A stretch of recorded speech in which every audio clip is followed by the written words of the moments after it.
Sylvie Boulanger, bonjour. Bonjour. Nous sommes au Centre Édition Art et Images, Centre National Édition Art et Images de Chatou, dont vous êtes à la fois la directrice, commissaire d'exposition, conservatrice, enfin un peu tout. Pas tout, pas tout. On est à peu près dans l'île des impressionnistes. Alors, un centre d'art contemporain dans l'île des impressionnistes, c'est un suivi normal, c'est une provocation, c'est comment on peut Alors non, c'est d'autant pas une provocation que les impressionnistes eux-mêmes étaient contemporains de leur époque. On est toujours contemporain. Donc on est dans un suivi tout à fait normal de la créativité, de l'expression de la créativité contemporaine depuis les impressionnistes finalement. Mais c'est vrai que quand on pense à l'île de Chatou, on pense évidemment plutôt à Renoir qu'aux artistes contemporains. On a peut-être tort. Oui, on a peut-être tort, parce que quand on pense, c'est bien de penser dans l'actualité aussi. Et c'est bien de vivre avec les artistes qui vivent en même temps que nous. C'était une des raisons pour lesquelles ce centre a été créé ici? Alors non, ce centre a été créé parce que la ville voulait vraiment avoir un espace créatif sur cette île. Ouais. Et puis le ministère de la Culture donc, a suivi le projet quand il s'est rendu compte que ce lieu avait été le lieu où a travaillé Maurice de Vlaminck et André Derain. D'accord. Voilà, donc pas les impressionnistes, mais les fauves. Oui. Et c'est là où ils ont réalisé les premières gravures fauves, dans cet espace. Dans cet espace, qui était avant une espèce de restaurant un peu louche, et il faut l'avouer, où ils louaient où ils louaient un peu la grande salle de restaurant qui était tout à fait délabrée, qu'ils ont fini de délabrer en brûlant les chaises pour se chauffer, voilà, parce que c'était quand même un peu des coquins et des voyous, Derain et Vlaminck. Et voilà, donc en fait, il y a une histoire de la gravure dans ce lieu. Dans ce lieu. Voilà. Alors, édition, art, image, il y a trois plans, trois intérêts qui se rejoignent, mais enfin qui sont aussi différents. Oui, en fait, qui se rejoignent beaucoup, parce que au centre, en fait, de ce faisceau d'intérêt, qui est l'image, qui veut dire la reproduction, en fait, l'idée de, on est submergé d'images, on vit une société d'images. Donc voilà, c'est cette question-là qui est posée, au-delà de la question de l'art. Donc comment l'art peut subsister, ou au contraire, comment l'art peut rebondir par le haut dans cette société de l'image, où on ne peut plus trop faire la différence entre une image publicitaire et une image artistique. Voilà, donc c'est ça un petit peu notre sujet. Et notre sujet, c'est donc du coup, qu'est-ce que pourrait être l'art quand il est reproduit? Parce qu'on dit toujours l'art c'est unique, c'est une œuvre unique. Voilà. C'est un artiste. C'est mal vu. C'est un artiste unique, c'est un objet unique, il y a une signature en bas qui l'atteste. Quand ça sent encore la peinture, c'est encore mieux. Voilà, parce qu'on est sûr que c'est du vrai. Mais bon, si tout ce qui était pigment posé sur une toile était de l'art, ça saurait. Là, ce sont des expositions temporaires? Oui. Au moins fond existant. Alors, ce sont des expositions temporaires, mais nous avons deux fonds, deux collections que l'on expose, mais sous forme d'exposition temporaire. Pour pas que ce soit lassant pour le visiteur, on utilise nos fonds pour élaborer des expositions temporaires, mais ça c'est que traditionnellement au dernier étage. Donc là, voilà, là on a une exposition uniquement d'œuvres multiples et qui pose la question du multiple et par exemple la question de la variation de format. Donc à chaque artiste, voilà, a été demandé en fait deux œuvres finalement qui n'en forment qu'une et qui deviennent trois avec ce paquet de papier que vous avez au sol et qui sont une image grand format, la même image réduite, ça c'était le cahier des charges, et finalement la photocopie de cette dernière image disponible pour le visiteur.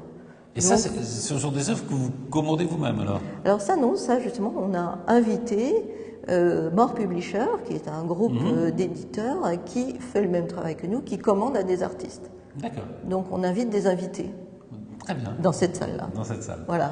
Est-ce qu'on voulait qu'on visite un petit peu? Allons-y. Ce qui se passe aux étages?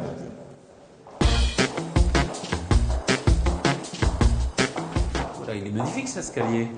Oui, alors il a été construit par Elisabeth Bonnat et Elisabeth Lemercier et Philippe Bonnat, les architectes qui ont refait tout l'espace avec des ceintures de sécurité. Ah d'accord. Et cet acier galvanisé dont vous allez pouvoir voir qu'il est utile pour tous nos meubles. Alors nous sommes à l'étage là. Hein. Oui, là on est au premier étage donc. Alors peut-être un mot sur le lieu d'abord dans lequel nous nous trouvons. Oui, donc c'était un lieu qui était construit au XIXe siècle sans aucun intérêt d'ailleurs architectural et qui servait de restaurant, voilà. Et qui a été réhabilité une première fois dans les années 90. Mais bon, il y avait beaucoup moins d'espace d'exposition, voilà. Et puis là, on vient de tout refaire, en fait, sur les architectes Bonnat Lemercier, Elisabeth Lemercier et Philippe Bonnat, qui viennent de réhabiliter ce lieu avec des principes tout simples. Tout est gris, il n'y a plus de blanc.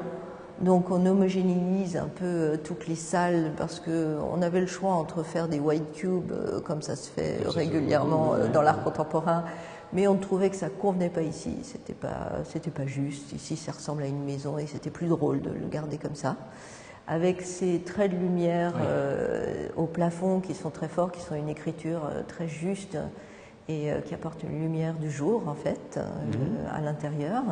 D'une part, on a fait construire par les frères Bourroulec, Erwan et Ronan Bourroulec, qui sont des grands designers français, une maison flottante qui nous sert de résidence, aussi bien pour les artistes, les écrivains, voilà, mais aussi des écrivains, aussi des curateurs, voilà. Ils sont en résidence pour combien de temps? C'est complètement variable. Ça dépend du projet. Ils peuvent venir 3 fois 3 semaines, ou ils peuvent rester 2 mois, ou ils peuvent. Claude Lévesque est déjà venu juste une journée pour filmer le son des péniches et des tankers qui passaient pour sa pièce à Venise. Ça dépend complètement du projet. On ne souhaite pas que ce soit des résidences fixes, où maintenant les artistes sont des globetrotters, ils n'ont pas le temps de... Et comment ils se portent candidats pour être résidents ici? Comment ça se passe? Alors on ouvre là, oui, on va ouvrir un appel à projet, effectivement, un appel à résidents pour bénéficier des surprises que ça va nous laisser. Mais jusqu'à présent, en fait, c'est vraiment les invitations des artistes qui vont faire le programme, puisqu'on travaille avec une centaine de personnes par an, quand même. Ah, quand même. Oui, quand même. Donc cette maison flottante et puis des sculptures.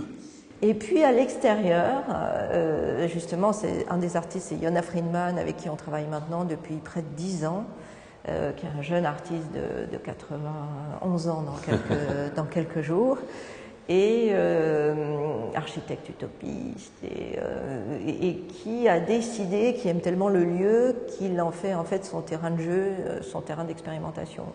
Est-ce qu'on monte au dernier étage? Avec plaisir, oui.